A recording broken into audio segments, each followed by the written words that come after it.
Subscribe Muhammad Amjad Nadwi, Indian Islamic scholar. أعوذ بالله من الشيطان الرجيم بسم الله الرحمن الرحيم ألم يأن للذين آمنوا أن تخشع قلوبهم لذكر الله وما نزل من الحق ولا يكونوا كالذين أوتوا الكتاب من قبل فطال عليهم الأمد فقست قلوبهم وكثير منهم فاسقون اعلموا أن الله يحيي الأرض بعد موتها قد بينا لكم الآيات لعلكم تعقلون ألم يأن للذين آمنوا أن تخشع قلوبهم لذكر الله کہ ابھی ان لوگوں کے لیے وقت نہیں آیا جو ایمان لے آئے کہ ان کے دل نرم پڑ جائیں، جھک جائیں اللہ کے ذکر کے لیے اور حق بات کے سامنے جو اللہ نے نازل کی، اور وہ ان لوگوں کی طرح نہ ہوں جن کو ان سے پہلے کتاب دی گئی، پھر ان پر زمانہ دراز ہو گیا تو ان کے دل سخت ہو گئے اور ان میں سے بہت سے لوگ کھلم کھلا نافرمان ہو گئے۔ جان لو کہ اللہ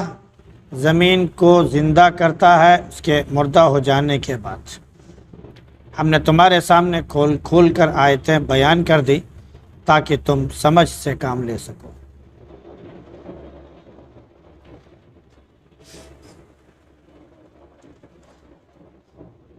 گزشتہ آیات میں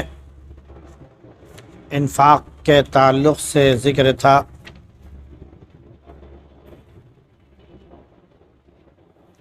اس کے بعد پھر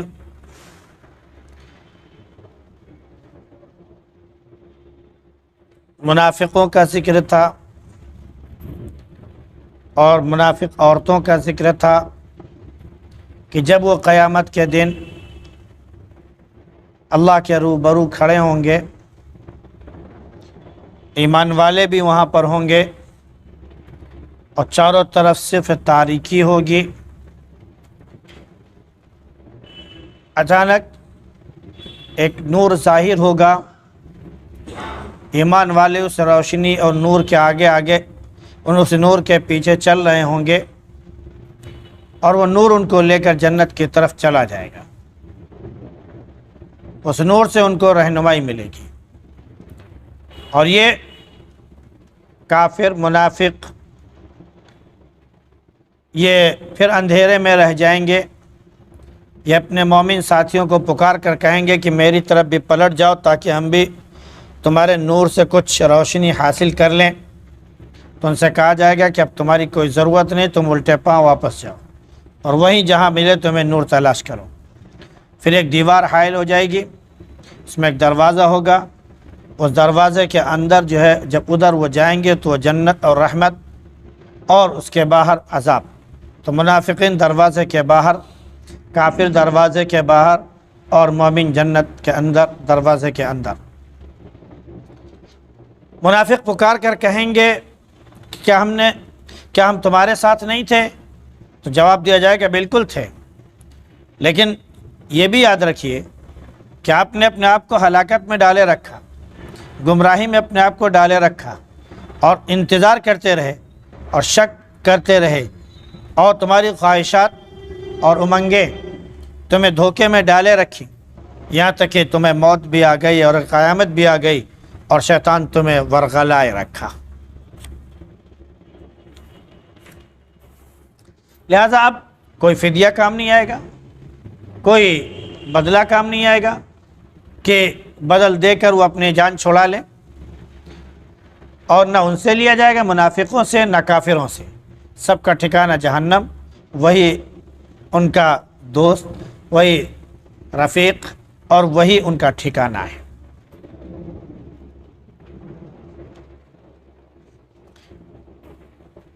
اب آگے جو ہے انفاق، اللہ پر ایمان، آخرت پر ایمان اور منافقوں اور کافروں کا انجام، ان تمام چیزوں کے ذکر کے بعد آگے مومنوں کا خطاب کیا جا رہا ہے۔ کیا یہ سب باتیں جاننے کے بعد کہ قیامت میں کیا ہوگا، کیسے ہوگا، یہ سب چیزیں معلوم ہونے کے بعد اب مومنوں کے لیے کوئی ایسا وقت اب بھی نہیں آ رہا ہے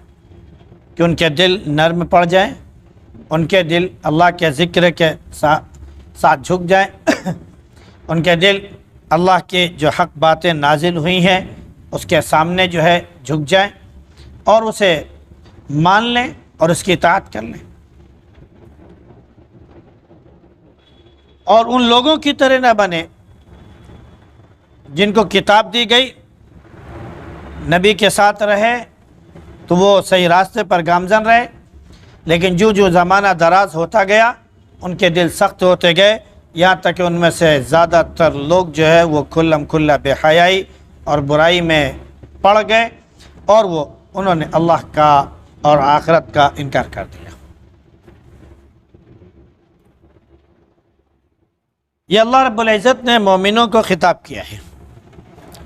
کہ جو پہلے لوگ تھے، حضرات انبیاء علیہ السلام کے ماننے والے جو لوگ تھے، ان کا معاملہ یہ رہا کہ جب تک وہ نبی کے ساتھ رہے، نبی کی صحبت میں رہے، تو ان کے دل نرم رہے اور اسے مانتے رہے، نبی کے حکم پر چلتے رہے، یہاں تک کہ جب نبی کا زمانہ دراز ہو گیا، نبی کے بعد ان کا وقت کافی گزرتا چلا گیا،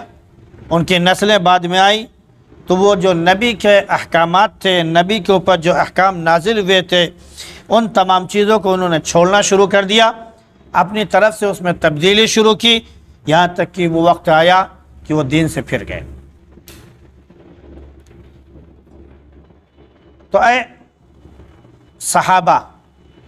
اے نبی علیہ السلام کے ماننے والوں، اللہ رب العزت نے اپنے حبیب، اپنے نبی محمد رسول اللہ صلی اللہ علیہ وسلم کو بھیجا ہے، تو ان کی صحبت سے فیض یاب ہو جاؤ اور نور نبوت سے روشنی حاصل کر لو اور ایمان لے آؤ۔ اب تمہارا دل نرم ہو جانا چاہیے، پہلے جیسے تمہارا دل سخت تھا نبوت کا زمانہ دور ہونے کی وجہ سے، حضرت ابراہیم علیہ السلام اور اسماعیل علیہ السلام کا زمانہ دراز ہونے کی وجہ سے، اور اب جب نبی آ گیا تو اب نبی کی بات مان لو، تمہارے دل کی کیفیت بدل جانی چاہیے۔ یہ نہ ہو کہ پہلے والوں کی طرح تم بھی بدل جاؤ اور پھر تمہارے اوپر بھی سستی اور کائلی سوار ہو، نوبت یہاں تک پہنچے کہ تم بھی ایمان سے خارج ہو جاؤ۔ صحابہ کرام رضی اللہ تعالی علیہم اجمعین میں سے بعض حضرات کہتے ہیں کہ جب نبوت کے 3 سال 4 سال ہو گئے تو ہم لوگوں پر تھوڑی سی سستی آ گئی احکامات وغیرہ میں، تو اللہ رب العزت نے آیت نازل فرمائی۔ بعض صحابہ کہتے ہیں کہ جب تقریباً مکے میں 13 سال ہو گئے تب تک ہم لوگوں کے اوپر تھوڑی سی سستی آ گئی تھی، تب یہ احکام نازل ہوئے۔ بعض صحابہ یہ کہتے ہیں کہ مکے میں تو ہم لوگوں کا ایمان تر و تازہ رہا، لیکن جب مکے کے بعد ہم لوگ مدینے آئے اور یہاں پر خوشحالی ہم لوگوں کو حاصل ہوئی اور مال و متاع سے اللہ رب العزت نے ہم لوگوں کو نوازا، تو اب کچھ لوگوں میں اس مال کی وجہ سے سستی اور کائلی پیدا ہونے لگی۔ تو اللہ رب العزت نے آیت نازل فرمائی کہ ابھی وقت زیادہ دور نہیں ہوا ہے، ابھی سے یہ سستی پیدا ہو گئی ہے، تو آگے چل کے جب وقت زیادہ دور ہو جائے گا تو پھر کیا حال ہوگا، اس لیے یہ سستی تمہارے اندر نہیں آنی چاہیے۔ نور نبوت سے جب تم نے روشنی حاصل کر لی ہے تو اب تمہارے لیے یہ فرض بنتا ہے کہ ہمیشہ اس پر گامزن رہو، قائم رہو اور سستی کو اپنے پاس نہ آنے دو۔ اگر تمام انبیاء علیہ السلام کے قوموں کا جائزہ لیا جائے تو تمام انبیاء علیہ السلام کی قوموں نے یا تو زمانے میں انکار کر دیا، یا پھر جن لوگوں نے آپ کی بات مانی تو ان کی نسلوں نے بعد میں جا کے انکار کر دیا۔ آخرکار وہ سب کے سب اپنے نبی کے لائی ہوئی شریعت اور احکام سے وہ دور ہو گئے اور وہ فاسق اور منکر ہو گئے۔ ایسے ہی اللہ کے نبی صلی اللہ علیہ وسلم کی شریعت کا بھی معاملہ ہے کہ جو زمانہ دراز ہوتا جا رہا ہے، لوگوں میں سستی اور کاہلی پیدا ہوتی چلی جا رہی ہے۔ احکام پر عمل کا جو جذبہ ہونا چاہیے وہ جذبہ سرد پڑتا چلا جا رہا ہے۔ آج اگر ہم اپنے صرف ہندوستان کا جائزہ لیں کہ 1400 سال گزرنے کے بعد اگر یہ دیکھا جائے تو تقریباً اس وقت آج کے زمانے کی بات ہے، مطلب بہت دنوں کی بات نہیں، ادھر 2 4 6 سال 8 سال کی بات ہے کہ اب تک جو ہے 2 4 سال میں تقریباً 8 لاکھ مسلم بچیاں مرتد ہو چکی ہیں اور غیروں سے شادی کر چکی ہیں۔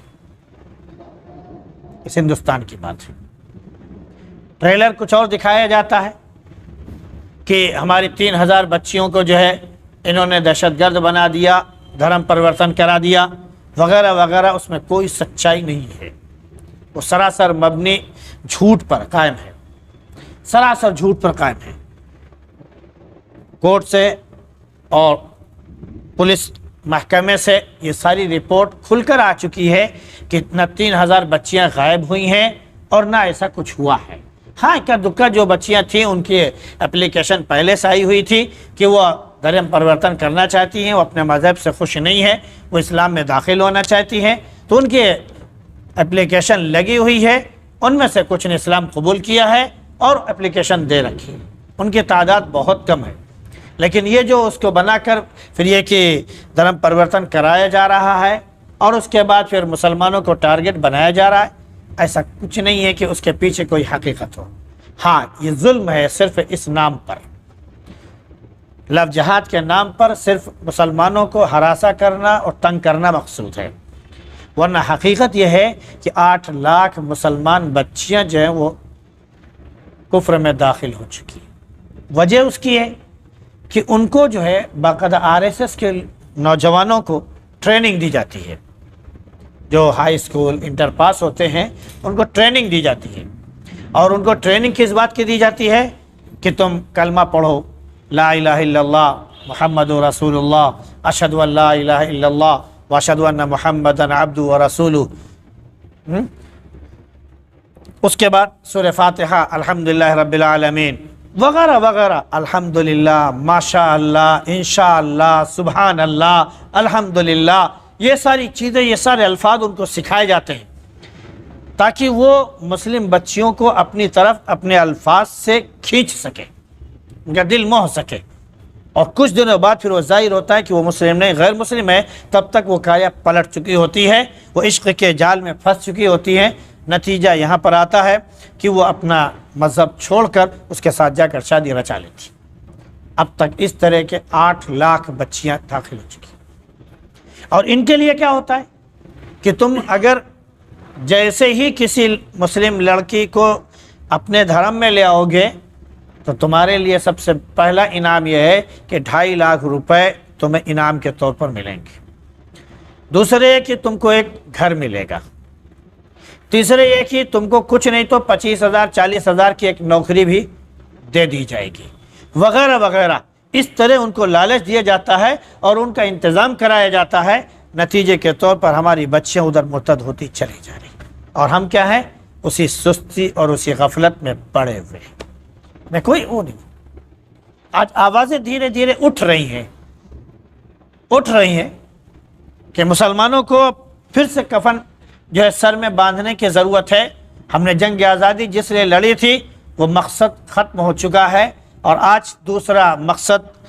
ہو گیا ہے، ہم مسلمانوں کو ہراساں کرنا۔ اس لیے ہم جو ہے ڈیموکریسی کے لیے اور یہاں پر جو ہمارا نظام چل رہا ہے اس نظام کے قائم رکھنے کے لیے ہم اپنی جان کی بازی پھر سے لگائیں گے، اور جو فاشسٹ طاقتیں ہیں اور جو یہ فتنہ ور طاقتیں سامنے آ رہی ہیں ان کا مقابلہ پھر سے کریں گے، وغیرہ وغیرہ۔ لیکن ہم اپنا جو ہے سمویدھان اس کو ضائع نہیں ہونے دیں گے، اسے جلنے نہیں دیں گے۔ تو اس طرح کی آوازیں پھر سے اٹھ رہی ہیں، لیکن وہ کیا ہے کہ وہ نقار خانے میں طوطی کی آواز کون سنتا ہے؟ اب بڑے سے بڑا عالم بھی اگر آواز اٹھا دے تو اس وقت کوئی آواز سننے والا صحیح معنوں میں نہیں ہے۔ اس طرح ہمارا دین، ہمارا ایمان کمزور پڑ چکا ہے اور ہم سست ہو چکے ہیں۔ جہاں ہمیں اپنی طاقت، اپنا ذہن، اپنی عقل، اپنا دماغ، اپنی سیاسی بصیرت استعمال کرنی چاہیے، وہاں پر نہیں۔ اگر اللہ نے کسی کو ذرا سا بھی سیاسی شعور عطا کرتا ہے تو سب سے پہلا وہ سیاسی شعور کہاں پر استعمال کرتا ہے؟ اپنے خاندان کو لڑانے میں۔ سب سے پہلا کام اس کا یہ ہوتا ہے کہ اپنے خاندان والوں کو تتر بتر کر دے اور اپنی حکمرانی قائم کر دے کہ یہ ہم بڑے عقل مند ہیں اور ہم جیسے چاہیں اپنے پورے خاندان کو چلا سکتے ہیں۔ سب سے پہلا کام یہ کرتا ہے۔ تھوڑا سا اور آگے آتا ہے تو محلے میں اور سماج میں وہ پھوٹ ڈالتا ہے، ایک کو دوسرے سے لڑاتا ہے، پھر اس کے بعد دونوں طرف سے وہ ثالث بن کر آ کر معاملے کو حل کراتا ہے۔ ہم اپنے میں اپنا سیاسی شعور استعمال کر رہے ہیں۔ یہ سیاسی شعور نہیں، یہ نہایت مکارانہ چال ہے، عیارانہ چال ہے۔ سیاسی شعور انگریزوں کے پاس ہے، یہودیوں کے پاس ہے، کہ وہ اپنوں کے لیے لڑتے ہیں، اپنوں سے نہیں لڑتے ہیں۔ ان کا کوئی بھی فرد یہودیوں کا دنیا کے کسی کونے میں ہو، اسے کوئی طاقت نقصان نہیں پہنچا سکتی، اس کے لیے جان کی بازی لگا دیتے ہیں۔ بس صرف کیا ہے کہ اس کے آدمی کو نقصان اگر پہنچ گیا تو، اور اپنی حکومت قائم کرنے کے لیے۔ ہمارے اندر کیا ہے؟ ہم صرف اپنوں میں الجھے رہتے ہیں۔ ہمیں جہاں سوچ پیدا کرنی چاہیے وہاں پر ہم خائف ہوتے ہیں اور ڈرے ہوتے ہیں اور پیچھے آ جاتے ہیں۔ یہ ہے تو اللہ نے فرمایا الم یأن للذین آمنوا ان تخشع قلوبهم لذکر اللہ۔ ابھی وقت نہیں آیا کہ ان کے دل پھر سے نرم ہو جائیں اطاعت کے لیے، اللہ کے ذکر کے لیے، اللہ کے احکام کی اطاعت کرنے کے لیے، اسے ماننے کے لیے۔ ورنہ جان لو کہ جن کو کتاب دی گئی تھی ان کا معاملہ یہ رہا کہ جب نبی کا زمانہ دور ہوا تو ان کے دل سخت ہو گئے، اور پھر دھیرے دھیرے نوبت یہاں تک آئی کہ وہ جو ہے اپنے مذہب سے خارج ہو گئے۔ کثیر منہم فاسقون، کلم کھلا وہ نافرمان ہو گئے۔ اللہ ہم سب کو ایسی نافرمانی سے، بلکہ کسی بھی قسم کی نافرمانی سے اللہ ہماری حفاظت فرمائے اور حبیب صلی اللہ علیہ وسلم کے مکمل اطاعت نصیب فرمائے۔ سبحان اللہ بحمدہ، سبحانک اللہم و بحمدک، ونشہد ان لا الہ الا انت نستغفرک۔